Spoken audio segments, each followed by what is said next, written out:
ये बात उन दिनों की है जब बुद्धा मरवन में अपना समय व्यतीत कर रहे थे।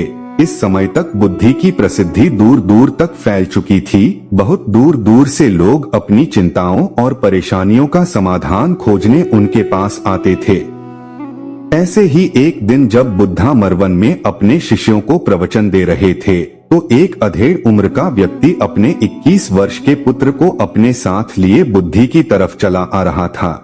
जब यह प्रवचन स्थल के पास पहुंच गए तो एक नजर उन पर डाली और इशारे से बैठने के लिए कहा। जब प्रवचन समाप्त हो गया और सभी लोग वहां से चले गए तो बुद्ध ने उस व्यक्ति को अपने पास बुलाया और बैठने के लिए कहा। वहां चारों तरफ हरियाली छाई हुई थी। मौसम बहुत सुहाना था और तरह तरह के पक्षियों की आवाजें गूंज रही थी। ऐसा नजारा देखकर उस व्यक्ति को अंदर से असीम शांति महसूस हो रही थी। इसके बाद बुद्ध ने उस व्यक्ति से आने का कारण पूछा तो इस पर व्यक्ति ने कहा, यह तथागत, मैं 2 दिन की लंबी यात्रा करके अपने पुत्र को आपसे मिलवाने लाया हूँ। ये मेरा इकलौता पुत्र है और ये हर समय थका थका रहता है। ऐसा लगता है जैसे इसके अंदर कोई जान ही नहीं है, कोई प्राणी नहीं है। इसका स्वभाव भी काफी चिड़चिड़ा हो गया है। अगर हम इससे कुछ भी कहते हैं तो यह हमारी छोटी छोटी बातों पर गुस्सा हो जाता है। इसके देखने की क्षमता भी उम्र से पहले ही कमजोर हो गई है और इसके बाल भी सफेद पड़ने लगे हैं। इतनी कम उम्र में इतनी बड़ी उम्र का लगना मुझे तो कुछ समझ नहीं आ रहा। किसके साथ हो क्या रहा है तथागत? मैं अपने पुत्र के स्वास्थ्य को लेकर बहुत चिंतित हूँ। जब मैं अपने पुत्र को वैद्य जी के पास लेकर गया तो उन्होंने कुछ औषधि दी और कहा अपने पुत्र को तनाव कम लेने के लिए कहो। वो अपने दिमाग में बहुत अधिक तनाव लेता है, इसलिए उसकी ऐसी हालत हो गई है। लेकिन मुझे उनके बहुत समझाने के बाद भी तनाव का मतलब समझ नहीं आया। मुझे नहीं पता कि तनाव होता क्या है, यह किन कारणों से आता है और उसे कैसे अपने पुत्र के दिमाग से निकालूं। लेकिन मुझे सबसे पहले तो ये समझना है कि तनाव होता क्या है। इसीलिए तथागत मैं आपके पास आया हूँ।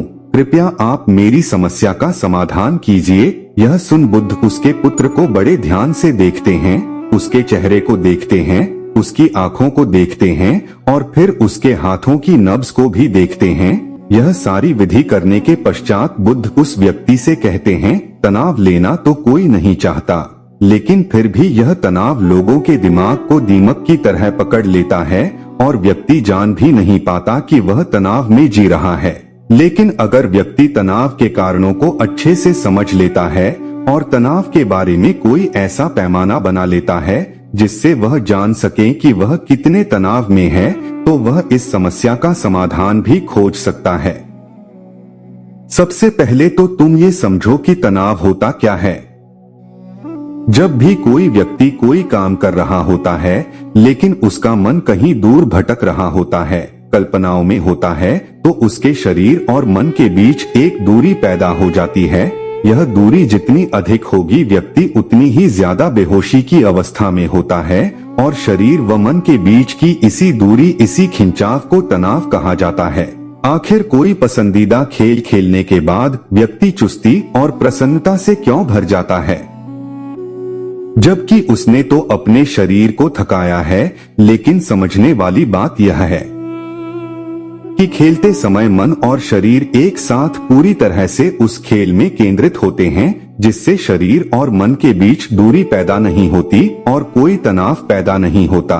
और अगर दिमाग में कोई तनाव था भी तो वो भी दूर हो जाता है। लेकिन इसके विपरीत जब हम कोई ऐसा काम करते हैं जो हमें पसंद नहीं है तो हमारा ससुर तो उस काम को कर रहा होता है, लेकिन हमारा मन कहीं दूर कल्पनाओं में भटक रहा होता है, जिससे शरीर और मन के बीच एक दूरी पैदा हो गई और तनाव ने जन्म ले लिया। इसीलिए व्यक्ति को एक समय पर सिर्फ एक ही काम करना चाहिए और अपने तन और मन की सारी शक्ति उसी एक काम पर लगा देनी चाहिए, जिससे व्यक्ति के अंदर तनाव पैदा ही ना हो। इसके बाद बुद्ध ने कहा, तनाव पैदा होने के मुख्य 8 कारण होते हैं और जिसने इन कारणों को समझ लिया वो जीवन भर तनाव मुक्त रह सकता है। मुख्य कारणों में सबसे पहला कारण है अति महत्वाकांक्षी होना। महत्वाकांक्षी होना अच्छी बात है, लेकिन क्या कभी आपने इस बात पर ध्यान दिया है कि इंसान के लक्ष्य कभी पूरी ही नहीं होते। उसका एक लक्ष्य पूरा हुआ नहीं कि वह दूसरे की तरफ भागने लगता है, दूसरा पूरा हुआ तो तीसरे की तरफ, और इस तरीके से वो अपने लक्ष्यों को पाने के लिए जिंदगी भर गोल गोल घूमता रहता है। इसीलिए जो व्यक्ति अति महत्वाकांक्षी होता है, जिसने बड़े बड़े लक्ष्य बनाए होते हैं, वह वर्तमान में कभी रह ही नहीं पाता। उसका मन सदैव भविष्य की योजनाएं बनाने में ही व्यस्त रहता है। उसका शरीर तो वर्तमान में रहता है, लेकिन भविष्य में ही रहता है, जिससे मन और शरीर के बीच दूरी पैदा हो जाती है और वह तनाव भरी जिंदगी जीने लगता है। बुद्ध के मुंह से यह बात सुन उस लड़के ने कहा, बुद्ध, तो फिर इसका मतलब है कि हमें लक्ष्य नहीं बनानी चाहिए, क्योंकि लक्ष्य बनाना भी तो महत्वाकांक्षा ही है। इस पर बुद्ध ने कहा, जीवन में लक्ष्य बनाना कोई गलत बात नहीं है, लेकिन समस्या तब उत्पन्न होती है जब वो अपना पूरा ध्यान उस लक्ष्य से मिलने वाले परिणाम पर ही लगा देते हैं और उसके परिणाम की चिंता करते रहते हैं। व्यक्ति को वर्तमान में जीना आना चाहिए। आप लक्ष्य बनाइए और उस लक्ष्य की प्राप्ति के लिए कड़ी मेहनत करिए, लेकिन साथ ही साथ आपको इस बात का भी ज्ञान होना चाहिए कि आप अभी वर्तमान में जी रहे हैं और वर्तमान ही सत्य है। बुद्ध ने आगे कहा, तनाव का दूसरा सबसे बड़ा कारण है ईर्ष्या। जब व्यक्ति ईर्ष्या और जलन से भर जाता है तो उसका मन अंदर से सड़ने लगता है। ईर्ष्या एक आंतरिक घाव है। आंतरिक घाव यानी मन का घाव व्यक्ति के शरीर का घाव तो भर सकता है, लेकिन मन का घाव कभी नहीं भर सकता। इसीलिए व्यक्ति को दूसरे की खुशी और तरक्की से कभी ईर्ष्या नहीं करनी चाहिए, क्योंकि तनाव का कारण है। इसके बाद बुद्ध ने तनाव का अगला कारण बताते हुए कहा कि आरुषिपूर्ण काम करने से भी मन में तनाव पैदा होता है। जो काम करना हमें पसंद ही नहीं है, जिसका में हमारी रुचि ही नहीं है, उस काम में हमारा मन लग ही नहीं पाएगा। हमारा शरीर तो वही बैठा रहेगा, लेकिन हमारा मन कल्पनाओं की उड़ान भरेगा, जिससे शरीर और मन के बीच दूरी पैदा हो जाती है और व्यक्ति तनावग्रस्त हो जाता है। इसीलिए इंसान को हमेशा अपनी रुचि के अनुसार ही कार्य करनी चाहिए। अगर व्यक्ति ने ये पता कर लिया कि उसे कौन सा काम करना पसंद है और वो उसी काम को अपने जीवन का लक्ष्य बना लेता है, तो फिर वो काम उसके लिए काम नहीं बल्कि खेल बन जाता है। फिर बुद्ध ने कहा, तनाव का चौथा कारण होता है किसी दूसरे से अच्छा रखना। बुद्ध ने उस व्यक्ति की ओर इशारा करते हुए कहा, एक पिता होने के नाते तुम्हारी अपने पुत्र से बहुत सी अपेक्षाएं होंगी कि तुम्हारा पुत्र एक बहुत ही कामयाब इंसान बने, तुम्हारा नाम रोशन करे, जैसा तुम चाहते हो उस तरह का जीवन जिए, तुम्हारी हर बात मानी। लेकिन क्या आज तक कभी किसी की सारी अपेक्षाएं पूरी हुई है? जब भी कोई व्यक्ति किसी दूसरे से कोई अपेक्षा रखने लगता है तो वो अनजाने में अपने लिए तनाव पैदा करने लगता है। जरा सोचो कि अगर तुम्हारा बेटा तुम्हारे अनुसार काम नहीं कर रहा और वो नहीं बन पा रहा जो तुम उसे बनाना चाहते हो, तो निश्चित रूप से तुम्हारे दिमाग को तनाव पकड़ लेगा। तुम तनाव से भरा जीवन जीना शुरू कर दोगे और इस तनाव के बस में आकर तुम ऐसा व्यवहार करोगे, ऐसी बातें करोगे कि तुम्हारा अपने पुत्र के साथ संबंध और भी खराब होता चला जाएगा। इसीलिए व्यक्ति को जितना हो सके उतनी कम अपेक्षाएं दूसरों से रखनी चाहिए, और अगर पूरी तरह से तनाव मुक्त रहना है तो दूसरों से अपेक्षा रखना ही बंद कर दो। इसके बाद बुद्ध ने कहा कि शारीरिक कष्ट भी इंसान के तनाव का एक कारण होता है। जब व्यक्ति किसी शारीरिक पीड़ा से गुजर रहा होता है तो उसका पूरा ध्यान बस अपने उस शारीरिक दर्द पर होता है और वो पूरे दिन बस उसी के बारे में सोचता रहता है, जिससे उसका मन दुख के विचारों से भर जाता है और ऐसी स्थिति में व्यक्ति तनावग्रस्त रहने लगता है। यह सुन उस व्यक्ति ने कहा कि हे बुद्ध, शारीरिक दुख तो किसी भी व्यक्ति को हो सकता है, तो फिर क्या हुआ? व्यक्ति जीवन भर तनाव में ही जिएगा? इसका जवाब देते हुए बुद्ध ने कहा कि इंसान को ये बात समझनी चाहिए कि हमारा जीवन दुखों का आधार है। जैसे जैसे हमारा जीवन आगे बढ़ता है, इसमें दुख आते हैं, बीमारियां आती है और फिर अंत में मृत्यु भी आती है। तो बीमारियां इंसान के जीवन का अभिन्न अंग है। कोई इनसे बच नहीं सकता। बस किसी किसी के जीवन में ये समय से पहले आ जाती है तो किसी के बाद में पढ़ाती सबको है।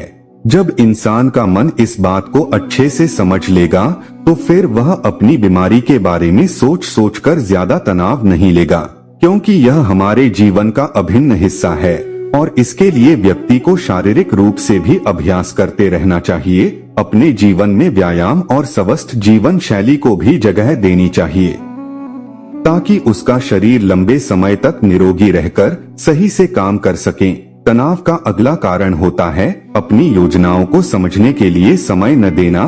कुछ लोगों के दिमाग में कोई विचार आया नहीं है कि वो बिना सोचे समझे उस पर काम करना शुरू कर देते हैं और जब उस काम में उन्हें असफलता मिलती है तो वह तनाव से भर जाते हैं, क्योंकि उन्होंने उस काम को शुरू करने से पहले उसके बारे में पूरी जानकारी इकट्ठा नहीं की थी। इंसान को कोई भी काम शुरू करने से पहले उसके अच्छे और बुरे परिणामों के बारे में ठीक से सोच विचार कर लेना चाहिए। इंसान को इस बारे में भी सोच लेना चाहिए कि अगर ये योजना सफल नहीं हुई तो फिर इसके बाद मैं क्या करूंगा। इसलिए व्यक्ति को अपनी योजनाओं को ठीक से समझने के लिए पूरा समय देना चाहिए ताकि बाद में उस योजना की वजह से तनाव पैदा ना हो। तनाव का 7वां सबसे बड़ा कारण होता है टालमटोल करना। आज के काम को कल पर टालना। आप लोगों ने ये कहावत तो सुनी होगी कि आलसी इंसान के शरीर का सबसे बड़ा शत्रु है। इंसान आलस्य की वजह से आज के काम को कल के लिए टाल देता है और फिर काम को टालना उसकी आदत बन जाती है। काम को कल पर टालने वाले व्यक्ति का काम कभी भी समय पर पूरा नहीं हो पाता और अगर किसी तरह से पूरा हो भी जाता है तो वह उतना अच्छा नहीं हो पाता जितना अच्छा उसे किया जा सकता था और फिर यह बात व्यक्ति के अंदर तनाव पैदा करती है। लेकिन काम को टालना या काम को एकदम अंत समय पर करना एक आदत है, इसीलिए व्यक्ति ना चाहते हुए भी बार बार अपनी इस आदत का शिकार बन जाता है और काम को टालता रहता है और फिर जब काम की समय सीमा पास आ जाती है तो वह तनाव से भरकर काम को पूरा करने का प्रयास करता है। इसीलिए तनाव मुक्त रहने के लिए व्यक्ति को काम को टालने की आदत छोड़नी पड़ेगी और यह तभी संभव है जब व्यक्ति काम को समय से पहले खत्म करने का निश्चय करे। सबसे आखिरी और सबसे प्रमुख कारण जो तनाव का होता है वो है ज्यादा सोचना। लगातार सोचते रहना भी एक बीमारी है और यह उस व्यक्ति में सबसे ज्यादा पाई जाती है जो कपोल कल्पनाएं करता है, जो अतीत की घटनाओं और भविष्य की बातों के बारे में सोचता रहता है, जो बेवजह के अनुमान लगाता रहता है। इसीलिए व्यक्ति को ज्यादा सोचने की आदत पर लगाम लगाना चाहिए। इसके लिए जितना हो सके खुद को काम में व्यस्त रखना चाहिए और हर दिन ध्यान का अभ्यास करने को अपने जीवन का हिस्सा बना लेना चाहिए। बुद्ध के मुंह से यह सारी बातें सुनकर उस व्यक्ति ने हाथ जोड़कर कहा, बुद्ध मेरा पुत्र तो अभी मात्र 20 वर्ष का ही है और इसमें अभी इतनी समझ भी नहीं है कि यह आपकी बताई सारी बातों का एक साथ पालन कर सके। आप कृपया करके तनाव मुक्त रहने का कोई आसान सा तरीका बता दें जिससे मेरा बेटा उसका अनुसरण भी कर सके और तनाव मुक्त भी रह सके। उस व्यक्ति की यह प्रार्थना सुन बुद्धि ने कुछ सोचते हुए जवाब दिया, अगर तुम इतनी सारी बातों का पालन नहीं कर सकते तो इसके लिए एक बहुत ही आसान विधि है। तुम एक बार में एक काम को करने पर ध्यान लगाओ। भी काम कर रहे हो उस समय पर सिर्फ उसी काम को करो, सिर्फ उस पर ही अपना पूरा ध्यान लगाओ और अगर तुम्हारा मन इधर उधर भटक जाता है तो जैसे ही तुम्हें याद आए उसे वापस फिर उसी काम में लगा दो। ये सबसे आसान और अच्छा तरीका है तनाव मुक्त रहने का। जब तुम भोजन करो तो उस समय सिर्फ भोजन ही करो, उसके पूरे स्वाद का आनंद लो, उसी अनुभव करो। जब चलो तो अपना पूरा ध्यान सिर्फ चलने लगा दो। इससे तुम्हारा मन और तुम्हारा शरीर दोनों एक जगह पर केंद्रित रहेंगे, दोनों के बीच दूरी पैदा नहीं होगी जो कि तनाव का मुख्य कारण होती है। दोस्तों, आज की युवा पीढ़ी एक ही समय पर 2-2, 3-3 काम करने के आदी हो चुकी है, जैसे फोन पर बात करते हुए गाड़ी चलाना, खाना खाते हुए टीवी देखना, ये फोन चलाना और फिर इनकी शिकायत रहती है कि मैं तनाव में जी रहा हूँ, मेरा मन शांत रहता है, मैं चिड़चिड़ा सा हो गया हूँ। जब कोई व्यक्ति एक ही समय पर तीन काम करेगा तो तनाव पैदा होना तो स्वाभाविक है, क्योंकि दिमाग तो एक समय पर पूरा ध्यान लगाकर सिर्फ एक ही काम कर सकता है। पूर्ण रूप से एक ही समय पर दो कामों पर ध्यान कभी नहीं लग सकता। इसीलिए जहाँ तक संभव हो सके एक समय पर सिर्फ एक ही काम करने का प्रयास करें, वो भी पूरे ध्यान के साथ। दोस्तों, आशा करता हूँ कि आपको इस स्टोरीज से काफी कुछ सीखने को मिला होगा। धन्यवाद।